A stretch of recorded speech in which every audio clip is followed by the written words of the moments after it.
जिंदगी की परेशानियों को भूलकर आगे बढ़ना चाहते हो तो ये वीडियो आपके लिए है। सफल और असफल लोग अपनी क्षमताओं में बहुत भिन्न नहीं होते। वे अपनी क्षमता तक पहुंचने के लिए अपनी इच्छाओं में भिन्न होते हैं। जिंदगी में कभी कभी ठोकरें खाना भी सीखना होता है, क्योंकि वे हमें सही रास्ते पर चलने का तरीका सिखाती हैं। अपने सभी विचारों को हाथ में लिए गए काम पर केंद्रित करें। सूर्य की किरणें तब तक नहीं जलती जब तक कि उन्हें फोकस तक ना लाया जाए।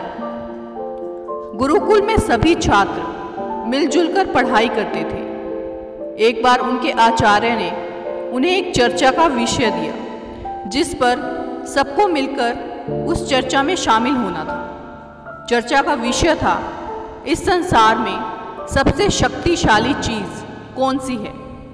कई घंटे बीत गए, लेकिन शिष्य अभी भी चर्चा में ही लगे हुए थे। वे सभी उलझन में थे और अब जब कोई निर्णय नहीं निकला तो वे सभी अपने आचार्य जी के पास गए और निराश मन से उन्होंने उनके सामने अपना सिर झुका दिया। सभी छात्रों को ऐसा देख आचार्य बहुत ही क्रोधित हुए और कहा, अब यहाँ किस लिए आए हो? मेरा समय बर्बाद मत करो और यहाँ से चले जाओ। आचार्य बहुत ही शांत स्वभाव के थे। उनका ऐसा व्यवहार देखकर सभी शिष्य चौंक पड़े और वे सभी वहाँ से जाने के बाद अपने आचार्य की आलोचना करने लगे। किसी ने कहा, हमारे आचार्य बहुत बुरे हैं, उन्हें ऐसी बातें नहीं करनी चाहिए। तो किसी ने कहा, वे हमारे गुरु बनने के लायक नहीं हैं। कोई अपने शिष्य पर ऐसे चिल्लाता है।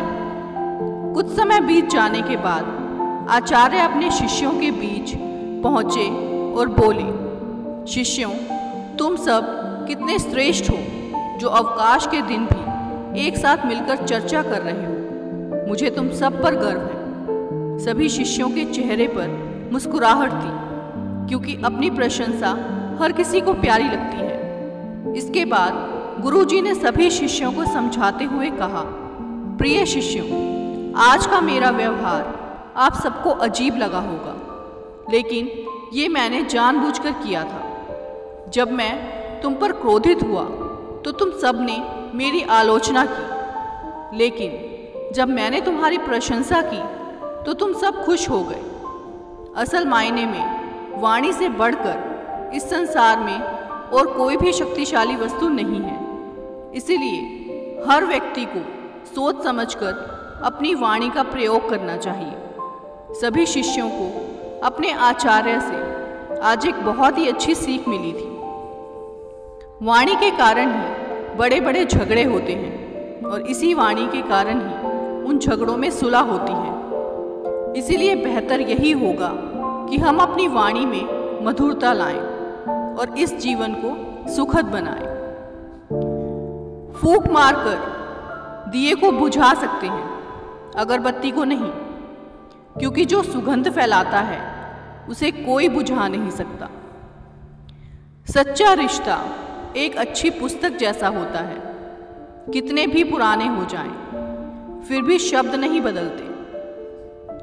फोन जब तक वायर से बंधा था, इंसान आज़ाद था। जब से फोन आज़ाद हुआ है, इंसान बंध गया है। अभी तो असली मंजिल पाना बाकी है। अभी तो इरादों का एग्जाम बाकी है। अभी तो तोली है मुट्ठी भर ज़मीन। अभी तो तोलना आसमान बाकी है। तरक्कियों की दौड़ में उसी का जोर चल गया, बना के रास्ता जो भीड़ से निकल गया। जो रातों को कोशिशों में गवा देते हैं, वही सपनों की चिंगारी को और हवा देते हैं। मैं वो खेल नहीं खेलता जिसमें जीतना फिक्स हो, क्योंकि जीतने का मजा तब है जब हारने का रिस्क हो। क्रोध के समय थोड़ा रुक जाएं और गलती के समय थोड़ा झुक जाएं, तो दुनिया की सब समस्याएं हल हो जाएंगी। यदि किसी काम को करने में डर लगे तो याद रखना, यह संकेत है कि आपका काम वाकई में बहादुरी से भरा हुआ है। गुरुकुल की परीक्षाएं खत्म हो चुकी थी। सभी छात्र आश्रम में एकत्रित होकर चर्चा कर रहे थे कि अब छुट्टी के बाद वे सभी घर पहुंचकर क्या क्या करने वाले हैं। तभी अचानक से गुरुजी ने आश्रम के बाहर से आवाज़ दी और कहा कि सभी छात्र बाहर मैदान में एकत्रित हो जाएं। सभी छात्र मन ही मन ये सोच रहे थे कि घर जाने से पहले गुरुजी उन्हें कोई खास तोहफा देंगे। सभी छात्र मैदान में इकट्ठा हो गए। गुरुजी ने कहा, मेरे सभी प्रिय शिष्यों, घर जाने से पहले आप सभी एक दौड़ में हिस्सा लें। उन्होंने एक शर्त रखते हुए कहा, आप सबको दौड़ में एक अंधेरी सुरंग को पार करना है और दौड़ में जो भी चुनौतियां आएंगी आप उन सब का सामना करेंगे। हम सब पूरी तरह से तैयार हैं गुरुजी, सभी शिष्यों ने एक ही स्वर में कहा। अगली ही सुबह दौड़ शुरू हुई और सारे शिष्यों ने बहुत स्फूर्ति के साथ दौड़ लगाई। जब वे अंधेरी सुरंग में पहुंचे तब सभी के पांव में कुछ चुभने का आभास प्रतीत हुआ। जगह जगह पर कुछ नुकीले पत्थर थे जिनकी वजह से पैरों को बहुत चोट आई और वे सभी दर्द से करहा रहे थे। जैसे तैसे दौड़ पूरी हुई। दौड़ पूरी करके छात्र आश्रम में एकत्रित हुए। तब गुरुजी ने सभी छात्रों से पूछा, आप सब छात्रों में कुछ ने दौड़ बहुत जल्दी पूरी कर ली और कुछ छात्रों को ज़्यादा समय लगा, ऐसा क्यों?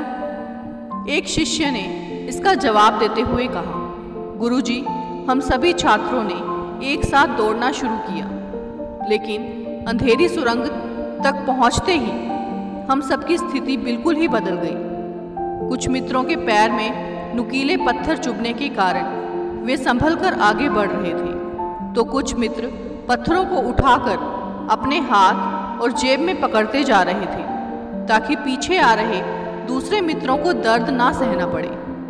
गुरुजी ने कहा, जिन शिष्यों ने पत्थर उठाए हैं वे सभी आगे आकर मुझे वो पत्थर दिखाएं। जिन छात्रों ने पत्थर उठाए थे वे सभी आगे आकर वो नुकीले पत्थर दिखाने लगे। गुरुजी ने उनमें से एक पत्थर अपने हाथ में लिया और कहा, शिष्यों, जिन्हें तुम सभी एक सामान्य सा पत्थर समझ रहे हो, ये असल में बहुमूल्य हीरे हैं और मैंने ही इन्हें सुरंग में डाला था। यह दौड़ हमारे जीवन की प्रतिस्पर्धा को दर्शा रही है, जहाँ हर एक व्यक्ति एक दूसरे से बस आगे निकलने के लिए ही दौड़ रहा है, लेकिन आखिर असली विजेता वही है जो इस दौड़ में दूसरों का भला करते हुए आगे बढ़ता है। ये हीरे उन सभी शिष्यों को मेरी तरफ से उपहार हैं जो किसी दूसरे की पीड़ा को महसूस करके इन पत्थरों को उस रास्ते से हटा रहे थे। दोस्तों, जीवन में हमेशा एक बात याद रखिए, आप अपनी लाइफ के असली विजेता तभी होंगे जब आप परोपकार को महत्व देंगे, परोपकार की भावना को समझेंगे और जब आप सिर्फ अपने बारे में ही नहीं बल्कि सबकी जीत के बारे में सोचेंगे। लूट लेते हैं अपने ही, वरना गैरों को कहाँ पता इस दिल की दीवार कहाँ से कमज़ोर है। अजीब दस्तूर है ज़माने का, अच्छी यादें पेन ड्राइव में और बुरी यादें दिल में रखते हैं। लाखों ठोकरों के बाद भी संभलता रहूँगा, गिरकर फिर से उठूँगा और चलता रहूँगा। दुनिया के सबसे ज़्यादा सपने इस बात ने तोड़े हैं कि लोग क्या कहेंगे। किताबों की अहमियत अपनी जगह है जनाब, सबको वही याद रहता है जो वक्त और लोग सिखाते हैं। जिंदगी में अगर बुरा वक्त नहीं आता तो अपनों में छुपे हुए गैर और गैरों में छुपे हुए अपनों का कभी पता ना चलता। दोस्तों, आगे भी इसी तरह की वीडियोस देखने के लिए हमारे चैनल हार्वी मोटिवेशन को सब्सक्राइब ज़रूर करें और साथ ही वीडियो को लाइक और शेयर करना ना भूलें। वीडियो में अंत तक बने रहने के लिए आपका बहुत बहुत धन्यवाद।